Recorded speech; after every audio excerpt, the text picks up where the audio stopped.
lutter contre la grande criminalité, la délinquance juvénile, le trafic des stupéfiants et la prolifération des gares anarchiques ainsi que la prévention des accidents de la circulation. Tels sont les objectifs de l'opération Épervier visant à sécuriser les fêtes de fin d'année. La 10e édition de l'opération qui met à contribution les différentes forces de défense et de sécurité est lancée dans la commune de Daloa par le ministre de l'Intérieur et de la Sécurité, le général Vagondo Diomandé, accompagné par le président du conseil régional du Haut-Sassandra. Le ministre Mamadou Touré salue l'opération et invite les populations à sensibiliser leurs enfants à ces départies de tout acte visant à troubler l'ordre social. Il faut le dire que cette opération spéciale vise à mettre de l'ordre. Ça a été fait à Yamoussoukro, ça a été fait à Abidjan, c'est le tour de Daloa. Donc, au lieu d'attendre que ça arrive pour lui demander pardon, parlez maintenant à vos enfants. Pour qu'ils arrêtent les actes d'incivisme, qu'ils arrêtent les actes de banditisme. S'il y a des gens qui étaient dans le fumoir, ils n'ont qu'à quitter en même temps le fumoir. Le ministre de l'Intérieur et de la Sécurité relève les efforts déployés par le président de la République Alassane Ouattara pour faire de la Côte d'Ivoire un havre de paix. Au sortir de la crise post-électorale, l'indice de sécurité en Côte d'Ivoire était de plus de 4.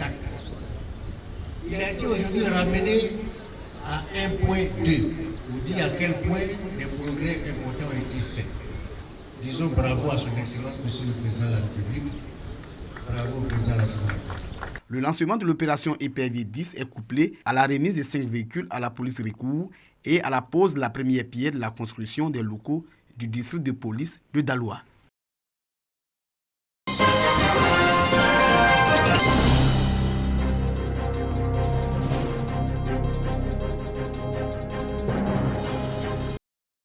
Sept nouveaux membres intègrent l'Académie des sciences, des arts, des cultures d'Afrique et des diasporas africaines, ASCAD. Ils sont investis par leur père. Cette admission est un relais pour la continuité de l'excellence, selon Gilbert Akengbo, président de l'ASCAD. L'ASCAD a toujours été un bastion de savoir, de créativité, d'innovation, rassemblant les esprits brillants, déterminés à faire progresser notre société. Le nombre 7 est également lié à de nombreux cycles naturels et à la perfection pour faire de vous un nombre d'élus parfaits pour occuper les sièges laissés vacants dans 3 domaines de l'Académie. Bourse d'études pour les travaux de recherche, promotion de l'excellence à l'étranger, le rôle de l'ASCAD dans le développement de la Côte d'Ivoire n'est plus à démontrer.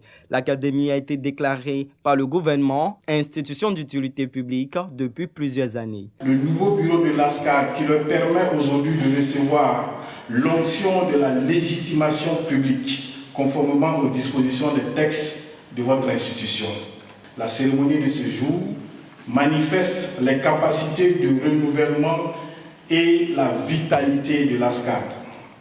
Je n'ai pas de doute que ce terrain sera poursuivi pour donner à votre institution le volume, la densité et la pertinence que la nation souhaite et attend d'elle. En plus de Maurice Kwaku Bandaman, désigné académicien l'année dernière, Adoka Blanc-Jérôme, Ouenon Pascal Valentin, Kobea Toka Asen, Colondria Foué Virginie, Nyalega Macagnon Joseph et Anouma Joseph sont les nouveaux immortels.